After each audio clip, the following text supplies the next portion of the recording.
signature, where you can see the debris lofted thousands of feet into the air. And unfortunately, and it's not news that I want to bring to you, we had 2 fatalities, a mother and her daughter in Deer Lodge.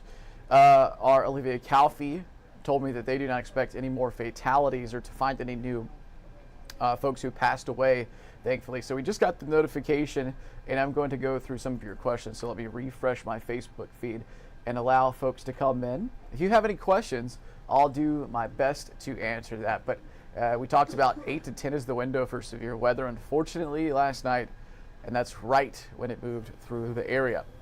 We also, and this is video that you're seeing from our Aaron Rodgers in Morgan County.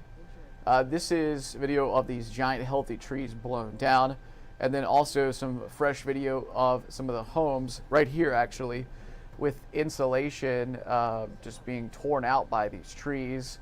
And what you often see in these tornadoes is abrupt, total devastation, universal damage, and then next door, nothing. And in fact, David, if we can go back to the drone video at the start, because I want people to be able to see that. That actually is where you see this big path carved out right here from left to right. And then there's a home, a brick home on the back side of this, on the opposite side from this lake, and you're starting to see that house.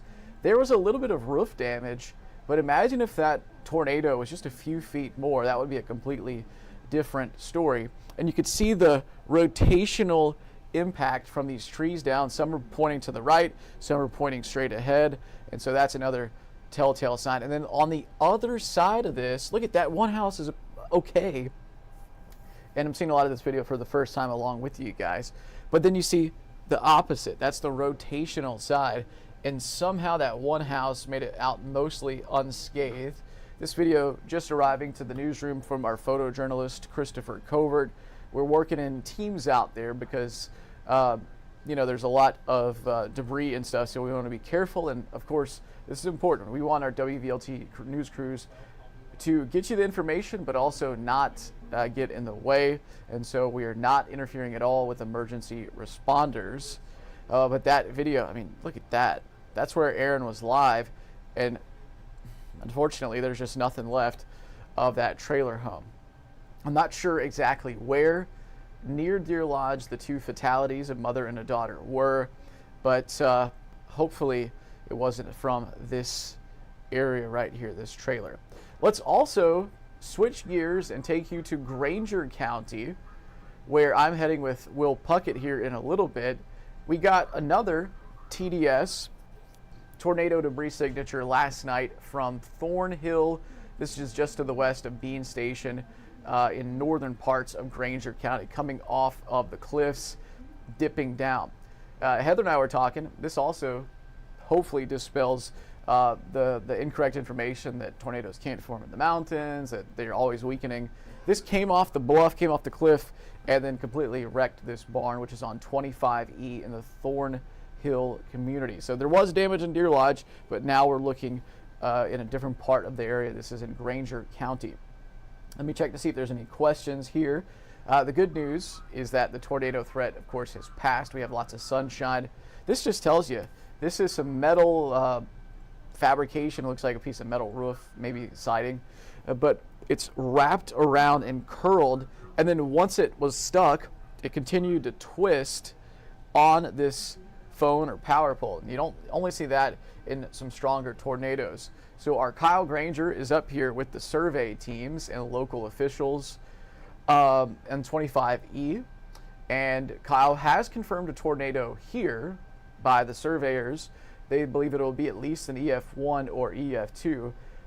David, have we had any reports of injuries from Granger County to your knowledge?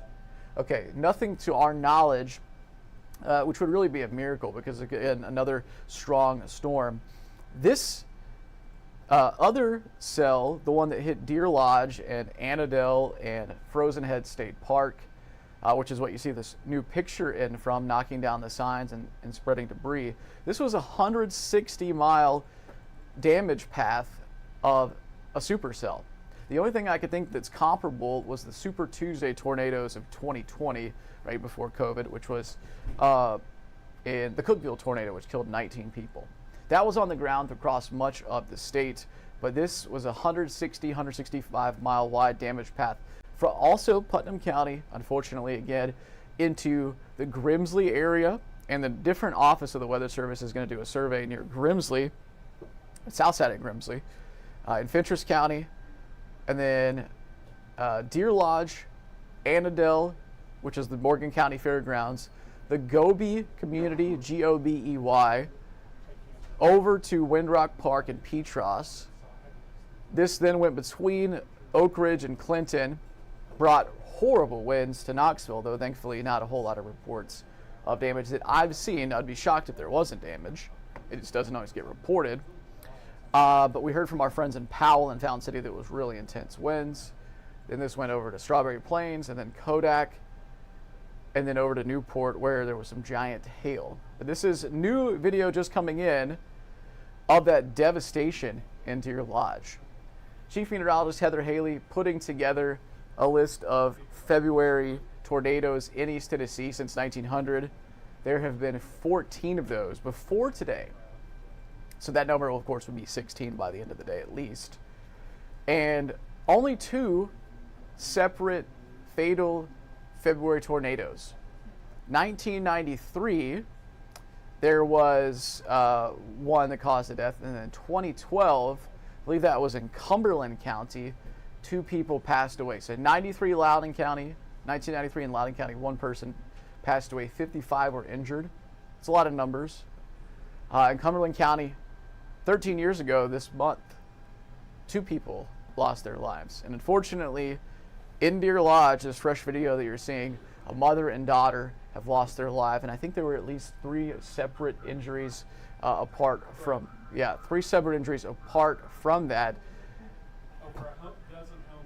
Over a dozen homes damaged or destroyed. Thank you to our digital team, David and Cameron, for all the help here.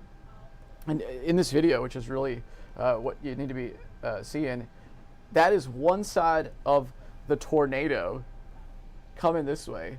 And then on the other side of this brick house, which was mostly unscathed, you can tell the rotational nature. The trees are pushed down the opposite way. But man, that is a really pretty wide damage path, which is why we always tell you to be weather aware. We talked extensively the past week about a rain chance last night, and earlier yesterday we said, hey, we're at that 2 out of 5 risk for a tornado between 8 and 10 from west to east, and that is exactly the timing. It was like 7:50 to 10:20, but pretty close.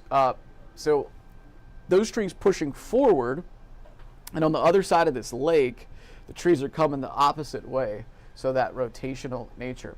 We know that there was a tornado in Granger County. Well, effectively, we know that there was one in Morgan County. We had the debris signature. We're just waiting on the confirmation, but also waiting on the official enhanced Fujita, the EF1 or 2 from Granger County. Speaking of Granger County, I'm going to hit the road here with Will Puckett, and we are going to bring you some stories of the people impacted by this. I believe our Ted Hall is going to be out live this evening as well. And live at noon, we have Kyle Granger, Harry Sullivan, Aaron Rodgers, and perhaps some new sound from the survey teams. But basically 2 tornadoes last night that we covered for you over the course of 3+ hours of live wall-to-wall coverage. Unfortunately, that has turned deadly, which was my concern last night when we were starting to get those reports out of Morgan County. So our thoughts and prayers with that mother and her daughter, along with all those impacted in both Morgan and Granger County. We'll see you in just a few.